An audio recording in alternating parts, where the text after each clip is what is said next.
Alright, welcome to part 2 of a look at some of the original characters and artwork and things created for the MOTU Classics Mini Comics that were done in a huge part by Axel, myself included. I helped with kind of the concepting, but he really brought everything to life.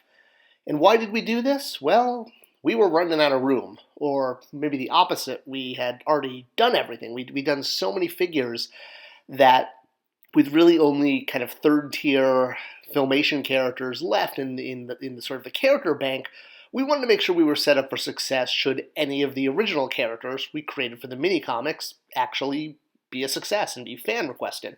We weren't going to force them on anyone, like the way we forced everyone to get Sidechop and Mighty Spector. Just kidding.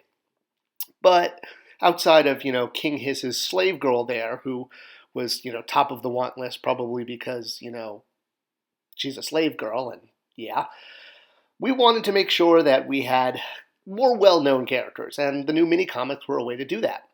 So as an example, in the old mini-comics, King Hiss talked about the unnamed one who he served, and we eventually did this figure as a subscription-only character.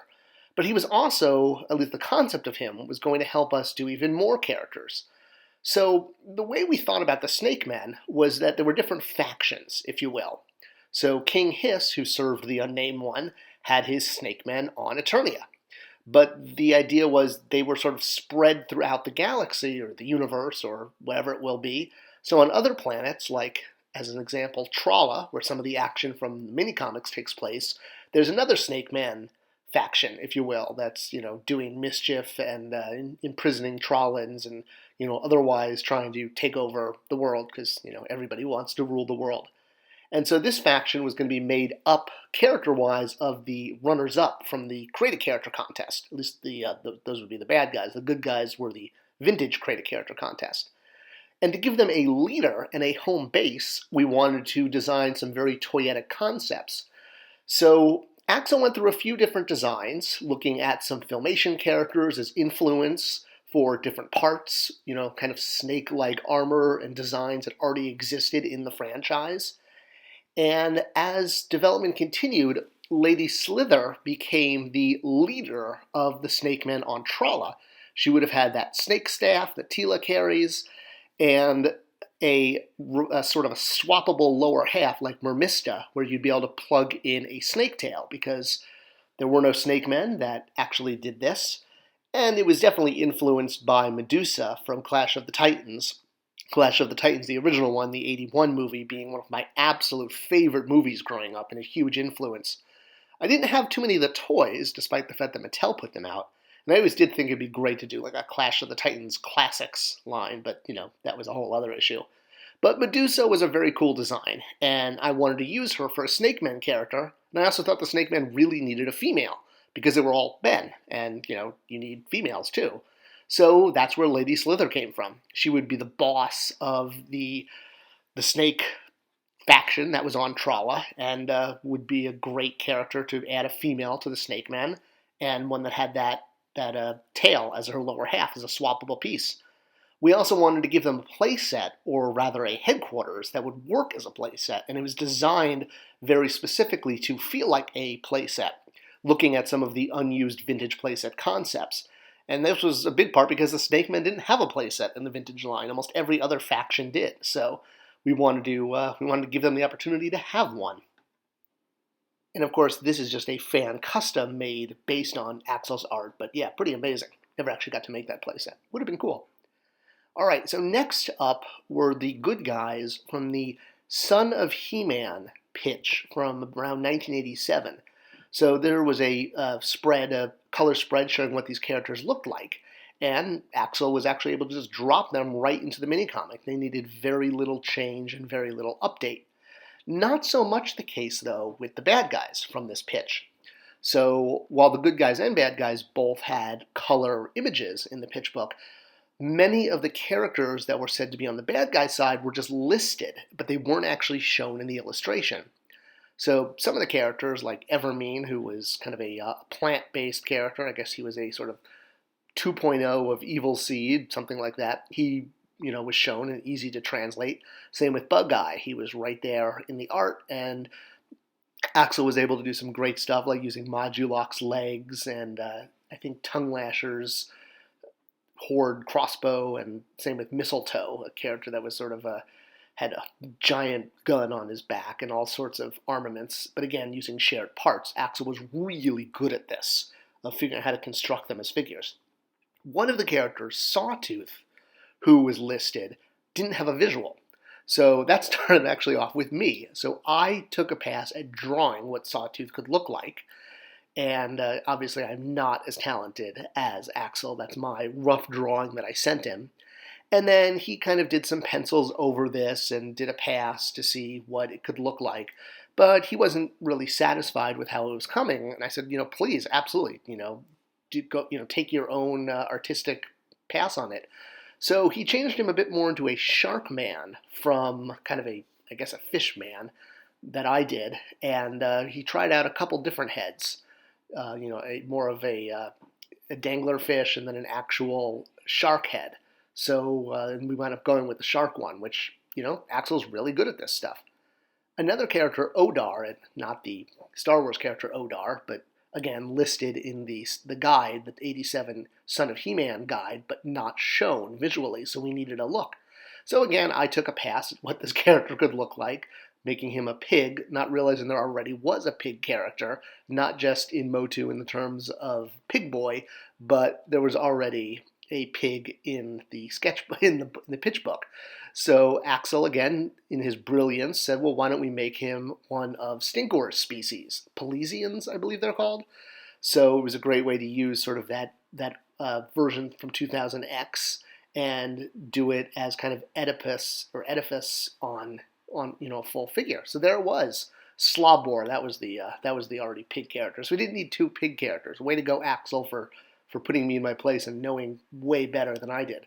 And, Beastman just got aged up with some gray fur there to make him old Beastman. And there you go. There was the new updated version of the bad guys from the Son of He-Man pitch.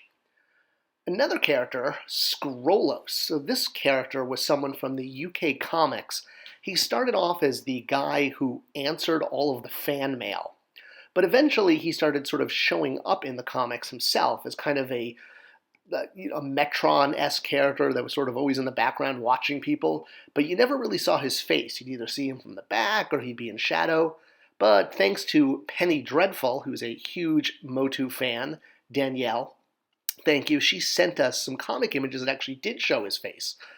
This is not the one. I couldn't find a clear image, but she was able to send a really clear image. And I was really grateful for that because using this image, Axel was able to flesh out Scrollos as a full figure, what he would look like if he was done in MOTU Classics. And I really, really wanted to do him as a figure. He was definitely on my short list of figures that I wish we'd gotten to, but unfortunately just never, time just got away from us. But he would have been cool. He was sort of like, starting off as the guy who answered the fan mail. And we actually used him in the mini comics, answering some fan mail in a gag page at the end of one of the mini comics where he tells the story of how Tila got her staff, which was just that she found it in a closet. And then that story ends with Scrollos on the web surfing for MattyCollector.com and trying to get figures but being stopped by the white page of death. So, good sort of way to make fun of ourselves. But hey, this is what Scrollos would do.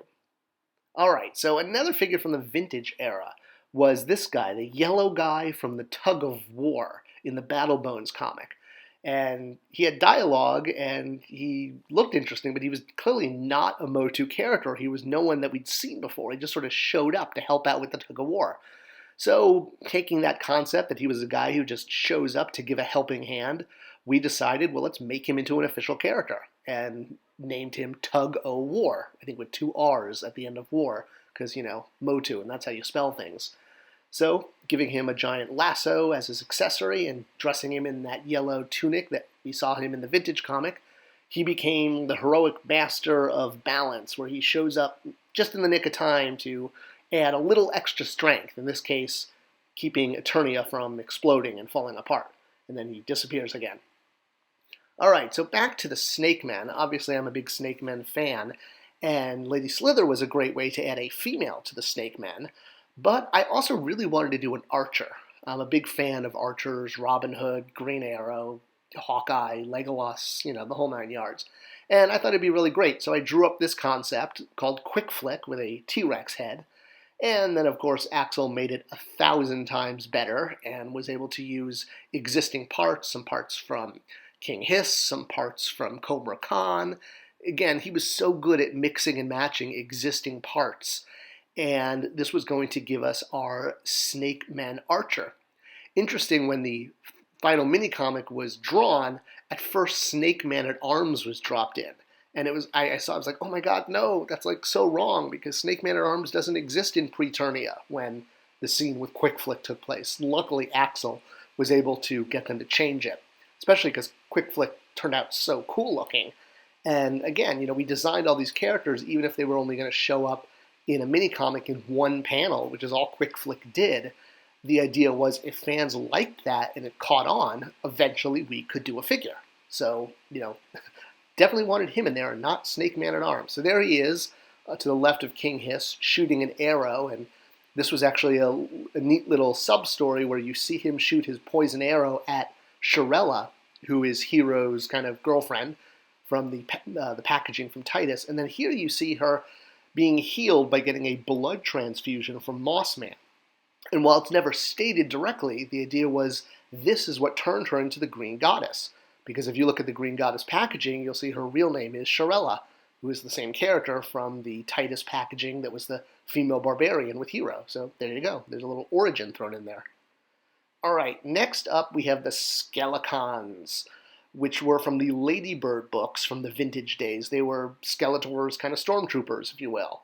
And I was really big into army building because this was an adult collector line. We did 2-packs of Palace Guards, Horde Troopers, and wanted Skeletor to have flunkies as well. Yes, he had his hover robot from Filmation, but I wanted him to have like full-on, army characters. So when Axel dropped them into the mini-comic, one of the things I asked him to do was to give them wings, or rather to do both kinds, winged and non-winged versions, and specifically to use the Dragoman wings that were also used for Lord Dactyls, so we could reuse that part again. And so he designed them so that they would work with the wings. The idea was there would be an interchangeable plug in the back. And this was because we knew we were doing a Skelecon with the Roton, and I knew that fans were going to want to army build this guy. So the idea was you were going to get the wingless version with the Roton, and then we were going to do a single-carded version with the wings, but the wings would also be removable so that you could army build a Skelecon. But unfortunately, that plan fell apart after I left and never got to happen. But that was how we were going to army build Skelecons. All right, so last up, looking at the very last mini-comic, and this is the one that, it's hard for me to read because there were quite a lot of issues with it, like that scroll on the left-hand side was not supposed to be there. That was for the previous issue. So Axel was able to design some more characters that did get picked up by the new artist. Didn't quite use them all correctly, but at least his designs are there. So with She-Ra, we wanted to give her a new role now that New Adventures were over, and she was going to become sort of the new Man-at-Arms. She would have been She-Ra at Arms by giving her Man-at-Arms color scheme with the green suit and the yellow armor. And so that was Axel's design, and you do see her in the comic. She makes 2 appearances in 2 panels, kind of blink and you'll miss her, but that was the idea, was she was working with her brother, who was king, and she was going to serve as the new kind of woman at arms.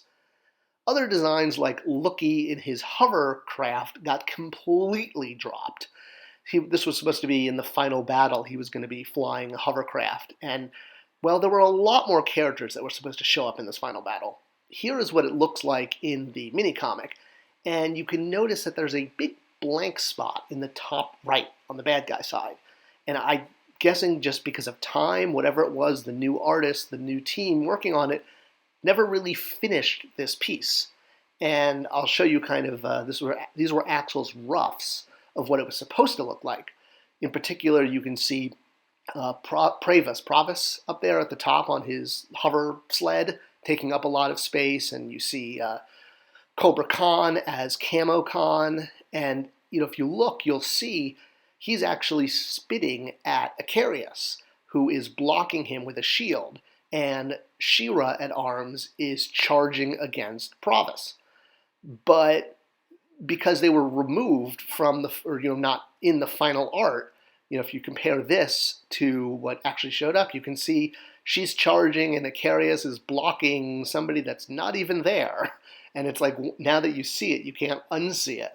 So unfortunately, yeah, this was what I meant by how the last mini comic was just kind of a little hard for me to read, because there were just a lot of things like this that weren't quite the way they were supposed to be.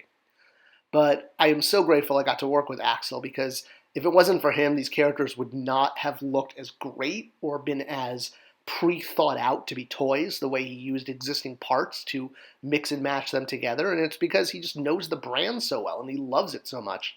I'm also thrilled that Mattel continues to use him. He's doing all of the art for the back of the MOTU Origins cards. So that the amazing art that you see there, that's him doing it. At least I assume he's doing all of them. I've seen his name, his signature, on most of them. And he sneaks in things like that little guy on the tree behind Evelyn. That's from one of the vintage packaging and boxes. And he even put Lookie in on She-Ra's package. So if you look at She-Ra's, I won't spoil it with the art here, I'll let you guys see it, but if you flip over She-Ra, for Origins, Lookie is hiding somewhere in that art. And that's what Axel does. That's exactly what he does. He really goes above and beyond. And it's why the art always looks so good. All right, I hope you enjoyed part 2 of this look at the new characters. Do give me a subscription and a like, just because it tells YouTube to help share it with more people. And that's the whole point. Share fun toy stories. Thanks for watching, and I'll see you guys in the next one.